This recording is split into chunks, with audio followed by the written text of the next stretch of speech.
बिस्मिल्लाहिर्रहमानिर्रहीम। जी तो नाजरीन, इस वीडियो को देखने के बाद आप भी वीडियो को लाइक ज़रूर करेंगे। एक बार जर्मन बहरिया के सरबराह ने एक मुसलमान नौजवान से कहा, मैं तुम्हारे रसूल से बड़ा आदमी हूँ। नौजवान ने कहा, मेरा रसूल कौन है? जनरल ने कहा, तुम मुसलमान हो और तुम्हारा रसूल मोहम्मद सल्लल्लाहु अलैहि वसल्लम है। नौजवान ने कहा, तुम कैसे बड़े आदमी हो?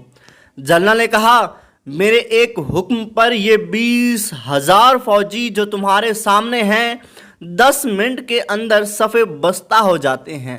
नौजवान ने कहा, अगर तुम्हारे सामने मुख्तलिफ उम्र के 20,000 लोगों को लाया जाए, उनको सफ़े बस्ता करने के लिए कितना वक्त लोगे? जनरल, अगर वो मेरी तरबियत याफ्ता हूँ तो 2 घंटे में सीधे खड़े हो जाएंगे। नौजवान ने लैपटॉप ऑन किया और हरम मक्की के नमाज खड़े होने का मंजर जनरल को दिखाया और कहा, देखो ये 3 मिलियन लोग हैं। इनको इमाम एक बार कहता है सफ़े सीधी करें, कैसे सीधी सफ़ें बांधते हैं। हालांकि ये दुनिया के मुख्तलिफ मुल्कों से आए हैं, एक दूसरे को जानते भी नहीं।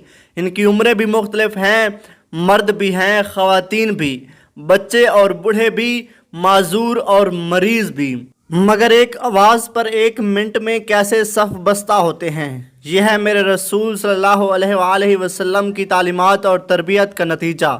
जनरल हैरानगी से नौजवान को देखता रहा। जी हाँ, ये उम्मत तरबियत याफ्ता है, ये सफ़ें सीधी करना जानती हैं, अनकरीब सफ़ें सीधी करने वाली है।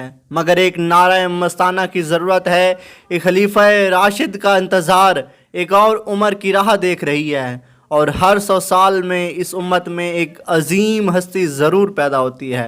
तारीख़ इस बात की गवाह है। ए मुजाहिद, जाग ज़रा, अब वक्त खिलाफत है। अगर वीडियो अच्छी लगी तो वीडियो को लाइक और चैनल को सब्सक्राइब ज़रूर कीजिएगा। अल्लाह हाफ़िज़।